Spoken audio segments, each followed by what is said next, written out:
My brothers and my sisters, my friends, my families, kings and queens throughout the world.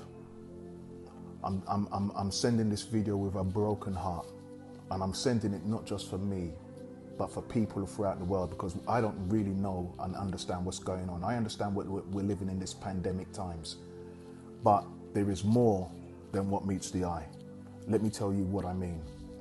On Monday, just gone, which was, I believe, the 13th, Easter Monday, I got a phone call from the UK. I got a phone call from my sister saying that my dad is not breathing well. The ambulance was called.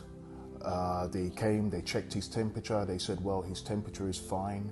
They asked what's his age. We said it's 93. They checked his respiratory. They said he has 84% oxygen when it should be at least 95. They took him to Royal Free Hospital.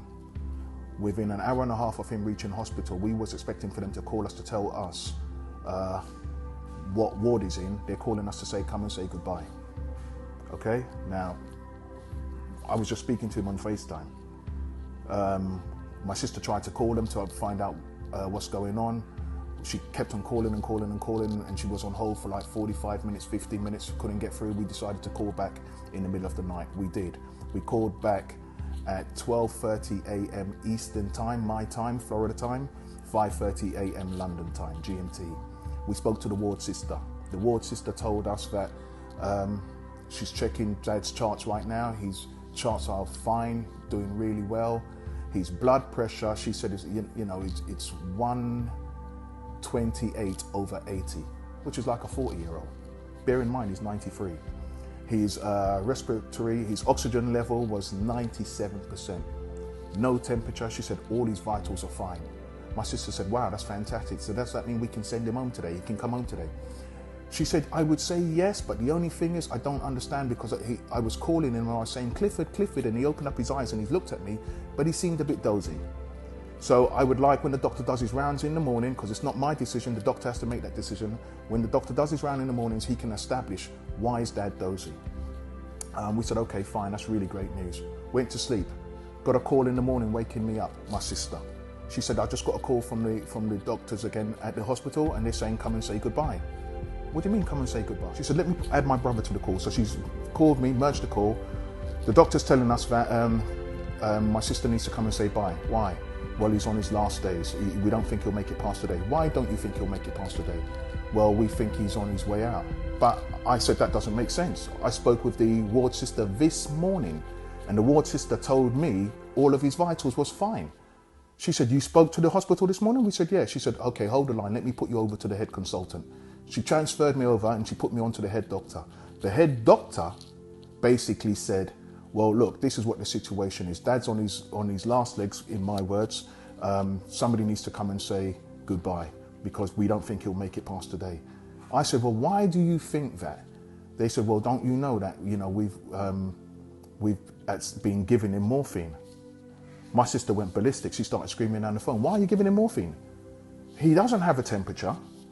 His oxygen level is at 97%. I said, does he have COVID-19? They said they don't know, because they basically sent it off and the results haven't come back. Okay, his blood pressure is normal. He's not short of breath. He doesn't have a temperature. Why are you giving him morphine? He's not a cancer patient. He's not agitated. Why are you giving him morphine? They said, well, he's in end-of-life care. This is what we normally do, and research tells us. Research? Why are you telling me about research? So I said, look, this does not make sense to me. They said, well, as far as we're concerned, he's 93 years old. I said, so because he's 93, you're giving him morphine? Well, not only that, we've established that his kidneys is not 100%. My sister said, well, we know that his kidneys hasn't been at 100% since 2016. It's about 70%. And with his kidneys not at 100%, his kidneys cannot filter the morphine. So why are you pumping him with morphine? This does not make sense. Not only that, he said, well, his respiratory has started to get slower. My sister said, it would do if you're administering morphine. I then said, now this makes sense. Now this makes sense. Because he was dozy this morning And we couldn't understand, not even your ward. He said, what, did you speak to somebody here? Yeah, we did. We got all of his vitals. And I repeated the vitals. His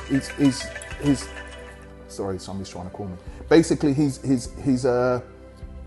blood pressure was 128/80, which is like a 40-year-old. Bear in mind, he's 93. So they're telling me, because he's 93 is the reason why they're giving him morphine? So I'm telling you, I said to them, do not, hear what I'm telling you, do not give him no more morphine. You're killing him. You know what you're doing. You know what you're doing. 2 hours later, my dad was dead. So I'm just making this video, yeah, because I don't really do this social media stuff. Yeah, I like to live my life private. But hear what? I'm telling you, yeah, be careful. Do not send your people to the hospital because they got a different agenda. Their plan is for something else. I don't know what the plan is. I'm not going to tell you what the theory is. I can just tell you the facts of what happened.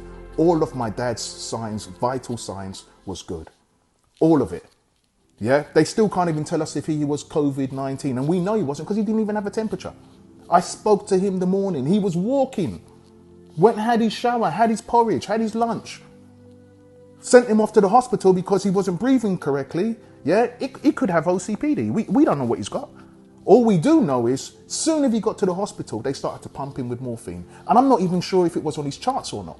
Reason why I'm saying that is because the nurse, the head nurse, the ward sister, she says all of his vital signs is good, but she can't understand why he's dosy. So listen, we need to get this word out. My friends, take care of your loved ones.